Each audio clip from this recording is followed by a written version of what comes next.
Hello everyone, हम लोग previous year Q series कर रहे हैं। तो आज इसमें मॉडर्न हिस्ट्री का ये सेकंड पार्ट है।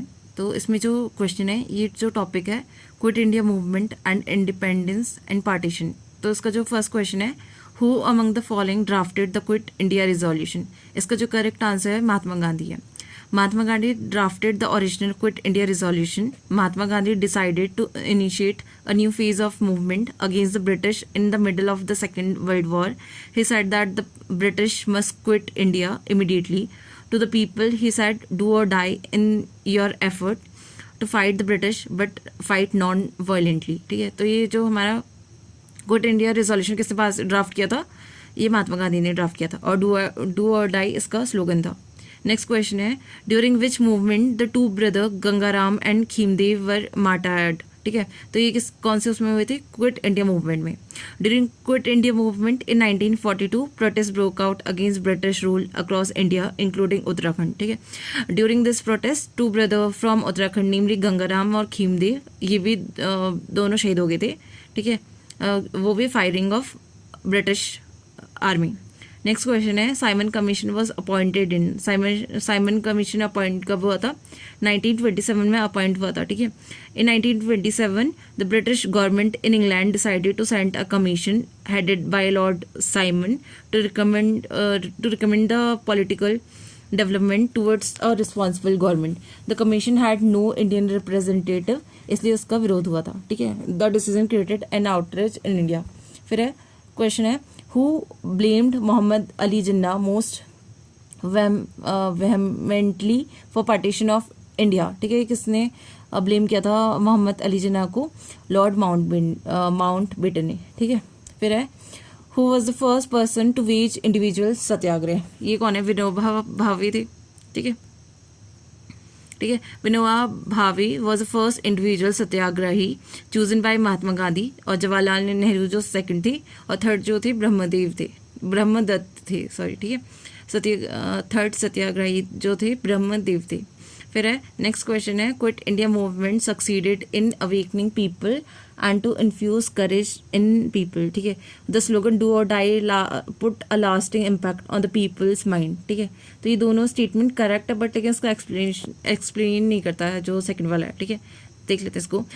Mumbai Gwalior tank Maidan, also known as August Kranti Maidan, is a place where quit India movement was launch by Mahatma Gandhi on 8 August 1942। Quit India movement succeeded in awakening people and to infuse courage in people. ठीक है, और slogan था do and die. ठीक है, तो उसका correct होना चाहिए, वैसे नहीं, करेक्ट नहीं है। ठीक है, फिर नेक्स्ट क्वेश्चन है, quit India movement was an outcome of, इस किसका आउटकम था? फिर है ऑप्शन है, स्टेटमेंट 1 है, discontentment arising in India's on account of Cripps proposal. ठीक है, ये भी है। Threat of Japanese attack on India. ठीक है, ये भी था। Instigating the people of India to adopt violent means of Gandhi's article. ठीक है, ये तो समझ में मेरे भी नहीं आया। Passage of resolution of 1942 by all India Congress committee. तो इसका जो करेक्ट आंसर है वो बी है। तो देख लेते हैं solution. After the failure of Cripps mission, Mahatma Gandhi decided to launch the third major movement, जो था हमारा क्विट इंडिया मूवमेंट, जो स्टार्ट हुआ था 1942 अगस्त में। By the middle of 1942 Japanese troop ने अप्रोच कर लिया था इंडिया के बॉर्डर में, तो प्रेशर हो गया था ब्रिटेन पे, और to solve the issue of future status of India before the end of the second world war. तो क्या था कि 29 अप्रैल टू 1 मई 1942 को all India Congress committee assemble होती है इलाहाबाद में, और डिस्कस करती है रिजोल्यूशन ऑफ वर्किंग कमेटी। तो उसमें क्या होता है कि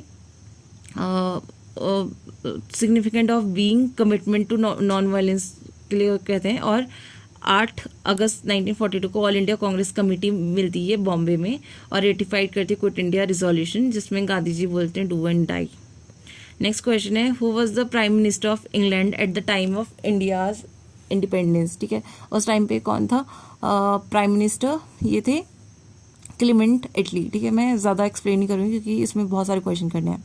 ठीक है, तो Clement Attlee become prime minister of England on 26 July 1945 after Labour party won a land slight victory. He was the Prime Minister of England at the time when India got independence on 15 August 1947. ठीक है.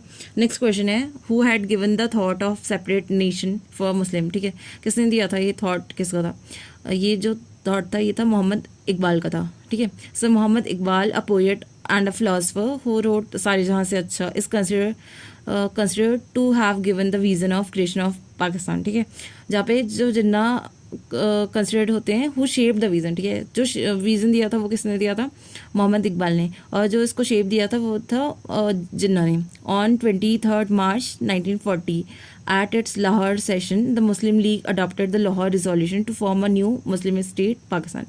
Next है, in which year did Cripps mission came to India. Cripps mission कब आया था India में? 1942 को. In 1942 Cripps mission under leadership of Stafford Cripps. ठीक है, इसमें जो 3 मेंबर होते हैं उनके बारे में क्वेश्चन आता है हमेशा.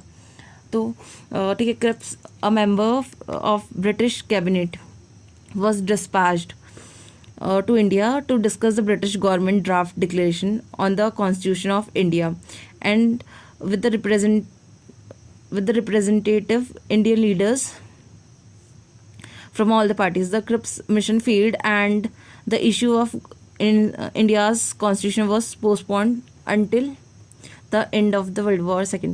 फिर next question है, the British government decided and declared to leave India by June 1948. कब डिक्लेयर किया था?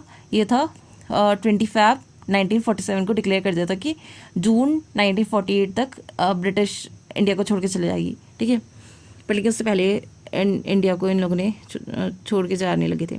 नेक्स्ट क्वेश्चन है, the quit India movement started in. कब स्टार्ट हुआ था? ये अगस्त में हुआ था. ठीक है, अगस्त 1942 को Mahatma Gandhi decided to initiate a new phase of movement against the British in the middle of the second world war. To the people he said, do and die in your effort to fight the British, but you must fight non violently. Next question है, by which date did the British government declare to grant India full self government. ठीक है, कब बोला था? 30 जून 1948 को declare किया था ना. ये इसका देख लेते हैं. ठीक है, डी है. हाँ, ठीक है. On February 20, 1947 Clement Attlee, then prime minister of UK, announce the granting the full self government to India by June 30, 1948. Next question है, in the context of India's freedom struggle Usha Mehta is well known for. ठीक है, उषा मेहता किसके लिए जानी जाती है? इन्होंने secret radio station खोला था. ठीक है, Usha Mehta was a freedom fighter who organise the secret Congress radio station to spread nationalist fervour during Quit India movement में. इन्होंने सीक्रेट वो रेडियो स्टेशन चलाया था. ठीक है, फिर who was the founder of organisation Khudai Khidmatgar. ये है खान अब्दुल गफ़ार खान. तो एक्सप्लेनेशन देख लेते हैं. Khan Abdul Ghaffar Khan organise the Khudai Khidmatgar in 1929. It was also known as Lal Kurti और red shirt movement. Khudai Khidmatgar was a predominantly Pashtun non violent movement है. ठीक है, वायलेंट भी दे सकते हैं ऑप्शन में, बट लेकिन ये क्या है, नॉन वायलेंट मूवमेंट था अगेंस्ट द ब्रिटिश राज और in colonial India. Next question है, who among the following was not in cabinet mission. ठीक है, कौन नहीं है? स्टफर्ड क्रिप्स थे, पैथिक लॉरेंस थे, A.V. अलेक्जेंडर थे, डी नहीं था, साइमन नहीं था. ठीक है, एक्सप्लेनेशन देख लेते हैं. The cabinet mission plan was announced in year 1946 by Attlee, the prime minister of England. Cabinet mission was compose by 3 cabinet minister of England, Pethick Lawrence, Stafford Cripps, A.V. Alexander. ठीक है, और इसका main objective था cabinet mission plan का was to transfer the power from British government to the Indian leadership. और John Simon इसका नहीं था मेंबर. ठीक है, फिर है after whose failure was quit India movement launched by Indian National Congress. ठीक है, ये क्रिप्स मिशन के फेलियर के उसमें क्विट इंडिया मूवमेंट लॉन्च हुआ था. After the British failed to secure India's support for the British war effort with the Cripps mission, Gandhiji made a call on 8 August 1942 to end British rule and launch Quit India movement at the session of All India Congress Committee, Gwalior Tank Maidan, Mumbai. Next question है, which one of the following American journalists accompanied Mahatma Gandhi during Quit India movement? ये कौन थी? Louis Fisher थे, ठीक है। Louis Fisher, an American journalist and biographer of Gandhi, visited India in May 1942 and accompanied with Gandhi ji at the time of Quit India movement. Next question है, who among the following had been imprisoned along with Gandhi ji during salt satyagraha? कौन हुए थे? ये थे ज्योतिराम कांडपाल, ठीक है। Jyotiram Kandpal participated in salt Satyagraha and Dharsana salt depot picketing in 1930. He was severely beaten by and jailed with Gandhiji. He established Swaraj Ashram at Deghat in 1931 and led the local Congress party and office of Gandhiji's instruction. फिर जो next topic है ये है Subhash Chandra Bose and INA, ठीक है। तो इसका जो पहला क्वेश्चन है, Azad Hind Fauj was formed in which of the following country? ये बनी थी सिंगापुर में, ठीक है। Azad Hind Fauj was formed by captain Mohan Singh in Singapore on September 1942 को, ठीक है। On July 1943 Subhash Chandra Bose joined the INA in Singapore. फिर है नेक्स्ट क्वेश्चन है, when was Subhash Chandra Bose selected in Indian civil service? कब सिलेक्ट हुए थे? ये होता है 1920 में, ठीक है। Subhash Chandra Bose pass the Indian civil service exam in 1920 but in April 1921 he after hearing the nationalist turmoil in India he resigned his candidacy, ठीक है। 1920 में सेलेक्ट हो गए थे बट लेकिन उन्होंने 1921 में छोड़ दिया था। फिर है, which of the following statement is not true for Jawaharlal Nehru? He was influence by socialism, ये तो करेक्ट है। He was influence by British liberalism, ये भी ठीक है। He was influence by Mahatma Gandhi, ये भी ठीक है। He was influence by German nationalism, ठीक है। जर्मन नेशनलिज्म से नहीं इन्फ्लुएंस है, तो इसका जो नॉट इन्फ्लुएंस है ये डी है, ठीक है। एक्सप्लेनेशन में देख लेते हैं। Jawaharlal Nehru was not influence by German nationalism, socialism, German nationalism से नहीं थे। Socialism, British liberalism and ideology of Mahatma Gandhi which reflect in so many book written by him influenced him. फिर है नेक्स्ट क्वेश्चन है, who was the first commander of Azad Hind Fauj? ठीक है, first commander कौन थी आज़ाद हिंद फौज की? ये थी मोहन सिंह, ठीक है। The first Indian national army establish in 1942 by Mohan Singh. Azad Hind Fauj और Indian national army was revived, ठीक है। रिवाइव्ड किसने की थी? सुभाष चंद्र बोस ने की थी 21 अक्टूबर 1943 को। बनाई किसने थी? मोहन सिंह ने 1942 में। रिवाइव किसने किया था? सुभाष चंद्र बोस ने 1943 में। The Azad Hind Fauj was initiated during world war second to secure complete Indian independence from British rule. Countries including Japan, Croatia, Indonesia, Germany, Italy and Burma along with few others had given recognition to the Azad Hind government. Next question है, who was the first person to call Mahatma Gandhi father of nation? ये बोला था सुभाष चंद्र बोस ने, ठीक है। Subhash Chandra Bose called Mahatma Gandhi father of nation in the radio address from Singapore in 1944 में। तो ये पूछ लेते कि कहाँ से उन्होंने एड्रेस किया था गांधी जी को फादर ऑफ नेशन? ये था सिंगापुर से 1944 में। फिर है, forward block was started by, ये है सुभाष चंद्र बोस, ठीक है। All India forward block is a left wing nationalist political party in India. It emerged as a fraction within the Indian National Congress in 1939 led by Subhash Chandra Bose, ठीक है। Forward block 1939 में हुई थी। फिर है, Azad Hind Fauj was formed by captain Mohan Singh at, ठीक है। ये कब ये थी? सिंगापुर में। आज़ाद Hind Fauj was a short lived Japanese controlled provisional government in India. It was established in Japan occupied Singapore during World War II in October 1943 and has been considered a puppet state of the Empire of Japan. The next question है, who among the following was not associated with the Indian National Army? ठीक है, BC Dutt, Rashid Ali, PK Sehgal, Shahnawaz, ठीक है।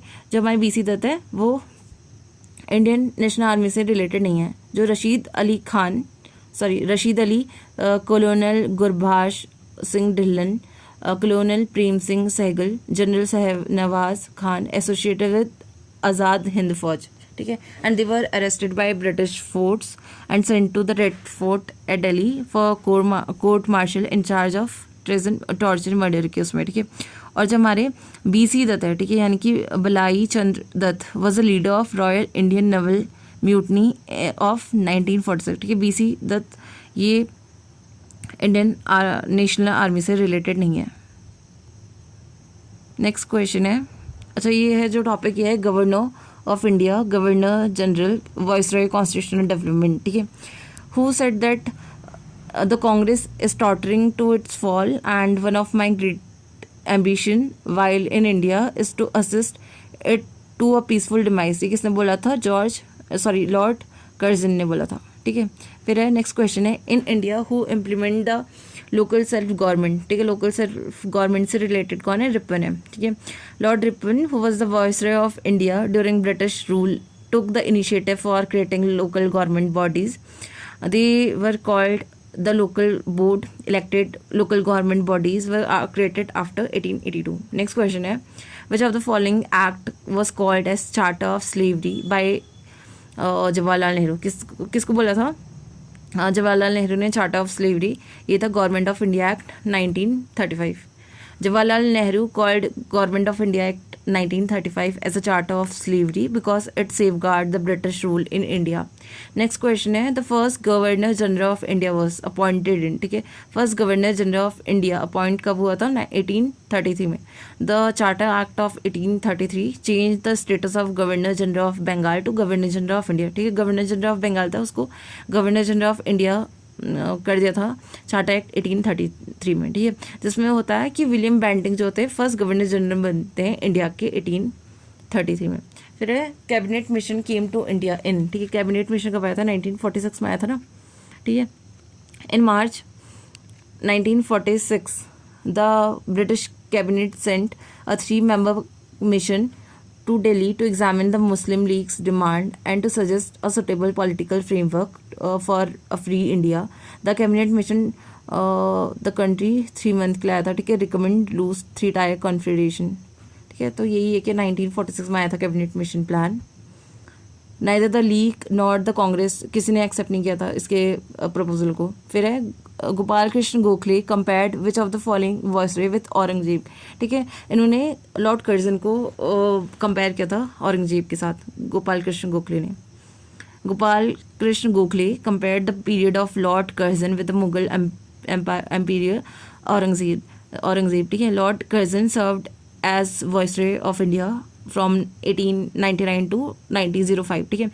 He is remembered in Indian history for the controversial decision of partition of Bengal in 1905. तो हमें पता है ना कि पार्टीशन जब हुआ था तो उस समय वाइसरॉय कौन था? ये कौन था? कर्जन था. नेक्स्ट क्वेश्चन है, at the time of Lord Curzon what was the main reason for the growth of extremism, ठीक है. तो उसका जो मेन रीजन था वो था पार्टीशन ऑफ बंगाल था. इसका एक्सप्लेनेशन भी देख लेते हैं, ठीक है. At the time of Lord Curzon the main reason for the growth of extremism was partition of India Bengal. His decision to divide Bengal into 2 parts infuriated the Indian leaders as a reason given by him that it was done for administrative convenience, but his real motive was to weakening the Hindu Muslim unity. Next question है, which of the following party expressed apprehension regarding utility of Act 1919, ठीक है. ये है the Deccan सभा. The Government of India Act 1919 established partially responsible government and dual rule in the province. The Deccan Sabha had expressed doubt about usefulness of this act, ठीक. कौन सा act था?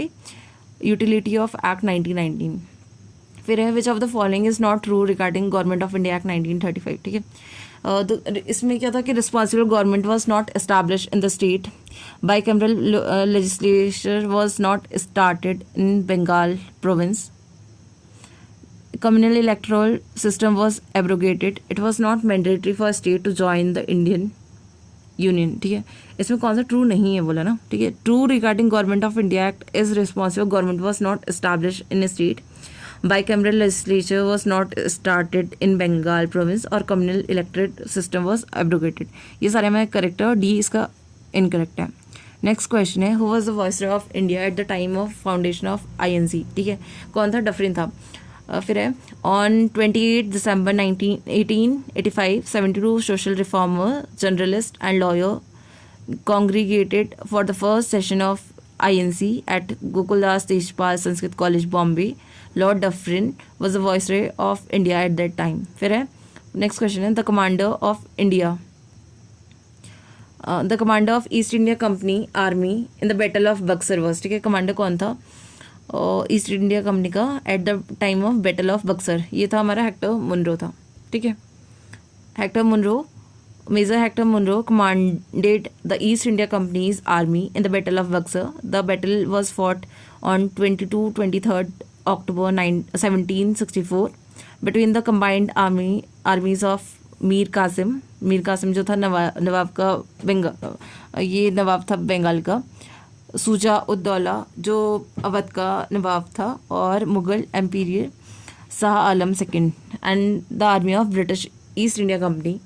The battle ended with treaty of Allahabad in 1765, ठीक है। फिर the government of India act 1935 was largely based on, ठीक है। जो गवर्नमेंट ऑफ इंडिया एक्ट 1935 है वो किस पे बेस्ड था? The recommendation of the Nehru committee report, ये भी था। The recommendation of Simon commission.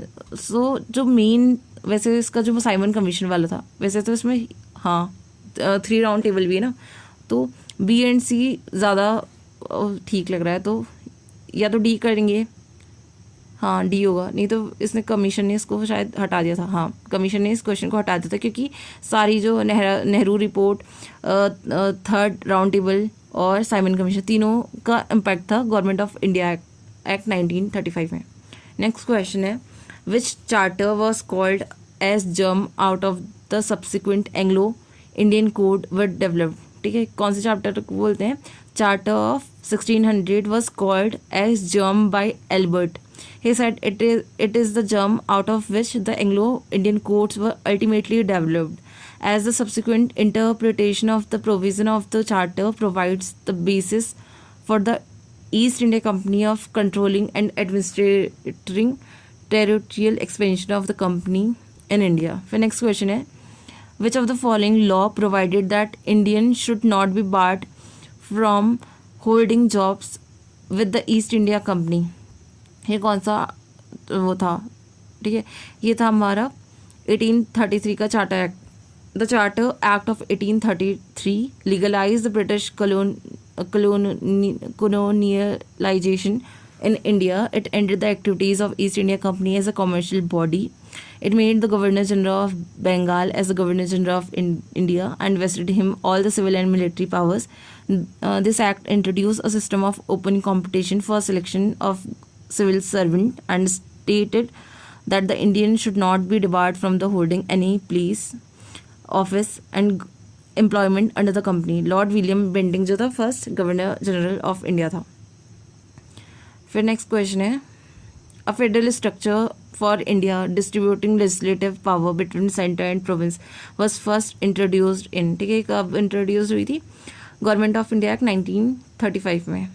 Next question है, the system of separate electorate was introduced in India by the act, ठीक है, ये हुआ था 1909 से, जिसे बोलते हैं मॉर्लिमेंटो रिफॉर्म भी बोलते हैं।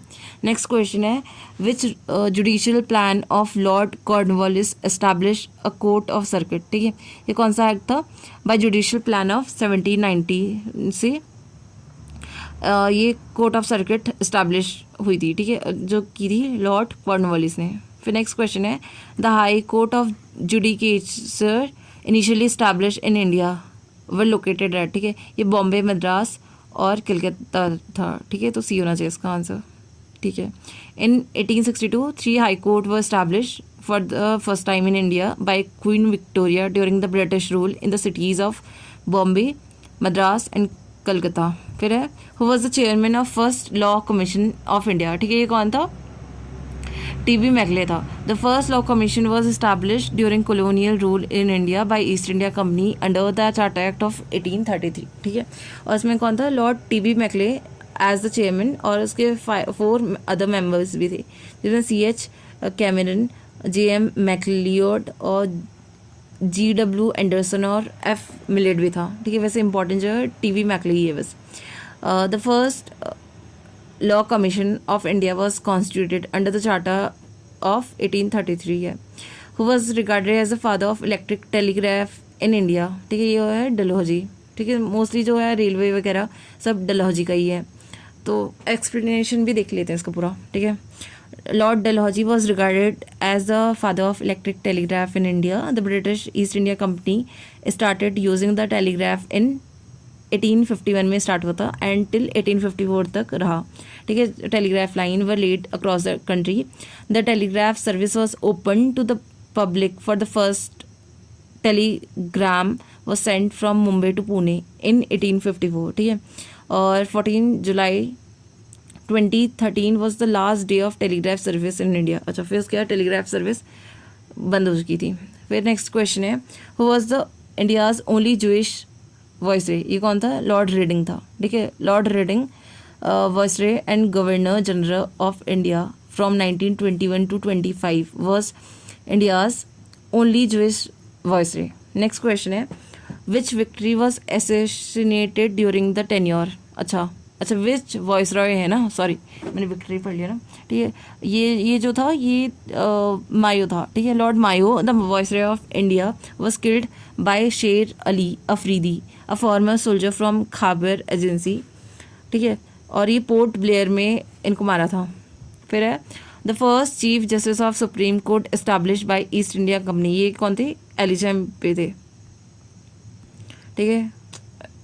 एक्सप्लेनेशन बहुत बड़ा है इसका, तो स्किप कर लेते हैं। सिर्फ ये पता होना चाहिए कि एलिजा एम्पे थे चीफ जस्टिस, ठीक है।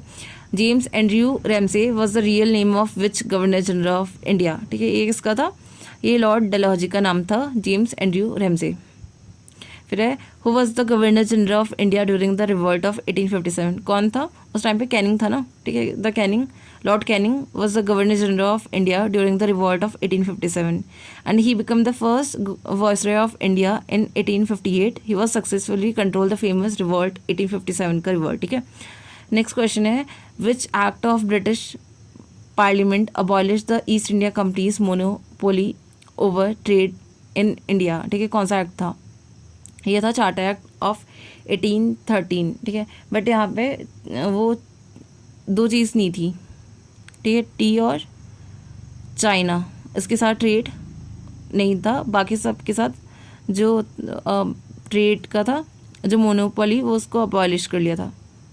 और 1833 में उसको भी अबॉलिश कर दिया था, टी और चाइना के साथ वाला, ठीक है। नेक्स्ट क्वेश्चन है, who was the last viceroy of India. Last viceroy कौन था? लॉर्ड माउंटबेटन था। नेक्स्ट क्वेश्चन है, the first and last Indian governor general of India was, ठीक है। First and last Indian governor general कौन था India का? ये थे C Rajagopalachari was the first and last Indian governor general of independence India. Who was the founder of British empire in India, ठीक है। Founder किसको माना जाता है ब्रिटिश एम्पायर का? ये है लॉर्ड रॉबर्ट क्लाइव को, ठीक है। तो इसका एक्सप्लेनेशन भी देख लेते हैं। Lord Robert Clive is considered to be the founder of British Empire in India. Some of his major achievements are defense of the Carnatic capital Arcot in October 1751 against the French. He commanded the expedition sent to recover Calcutta from Nawaz Siraj ud-Dawla in 1756. Clive's greatest victory was the Plassey on 23rd June 1757, ठीक है। फिर है, which governor general abolish ठगी इन India, ठीक है। किसने ठगी को अबॉलिश किया था? ये थे लॉर्ड विलियम बेंटिक, ठीक है। Under government governor generalship of Lord William Bentinck, governor जो थे इन्होंने, जो कर्नल स्लीमन थे, अबॉलिश ठगी सिस्टम इन 1830, ठीक है। ये इनकी गवर्नरशिप में हुई थी, बट लेकिन स्लीमन को जाना जाता है अबॉलिशन ऑफ ठगी सिस्टम के लिए 1830 में, ठीक है। The last governor general of India, ये कौन थे? Last governor general of India ये थे C Rajagopalachari. Who was the viceroy when Bengal was divided, ठीक है। कौन था? कर्जन था ना, ठीक है। फिर है, who was the last governor general of Bengal, ये थे last governor general of Bengal, ठीक है। लॉर्ड क्लाइव होंगे, क्लाइव ही होगा ना, ठीक नहीं, sorry, Lord Warren Hastings was last first governor general of Bengal after the charter act 1833। Governor general of Bengal was considered to be the governor general of India. अच्छा, जो चार्टर एक्ट 1833 था, governor general of Bengal को governor general of India कर दिया था। और जो Lord Warren Hasting थे वो first governor general of Bengal थी, who among these headed the interim government form in 1946, ये थे जवाहरलाल नेहरू। ठीक है। Who is known as framer of Indian penal code 1860, ये जाने जाते हैं लॉर्ड मैकले। फिर है dyarchy was establish in India by which of the following. ठीक है, डायरकी से रिलेटेड कौन सा एक्ट है, ये है हमारा गवर्नमेंट ऑफ इंडिया एक्ट 1919। फिर नेक्स्ट है who was the governor general and viceroy of India when the vernacular press act 1878 was pass, ये थे लिटन थे। ठीक है। फिर है who amongst the following had called Gandhi ji one man boundary force, ये किसने बोला था, लुइस फेसर ने बोला था क्या, नहीं, ये Lord Mountbatten held Gandhi ji as one man boundary force. ठीक है, किसने बोला था, लॉर्ड माउंटबेटन ने बोला था। ठीक है। फिर है who was credited for taking the first important step towards financial decentralisation in India, ये मायो को बोलते हैं। ठीक है। Who is known as the father of civil service, ये है कॉर्नवालिस। ठीक है। फिर है who adapted the policy of doctrine of lapse, ये डलहौजी है। Who may be called the real founder of British rule in India, ये Robert Clive बोलते हैं। Who introduce permanent land settlement system in India, ठीक है, PCS के याद किया था मैंने, तो कॉर्नवालिस है। ये जो परमानेंट सेटलमेंट आया था 1793 में आया था। ठीक है। Albert bill controversy took place during the period of, ठीक है, ये थे लॉर्ड रिपन। ठीक है। फिर है हमारा during whose tenure postal stamp service started, ठीक है, ये थे डलहौजी।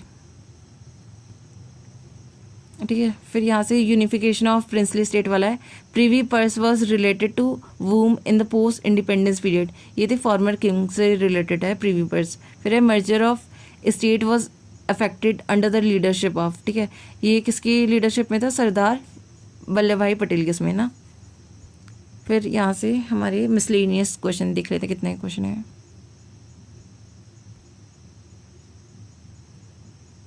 बहुत क्वेश्चन है, तो एक और इसका पार्ट आ जाएगा।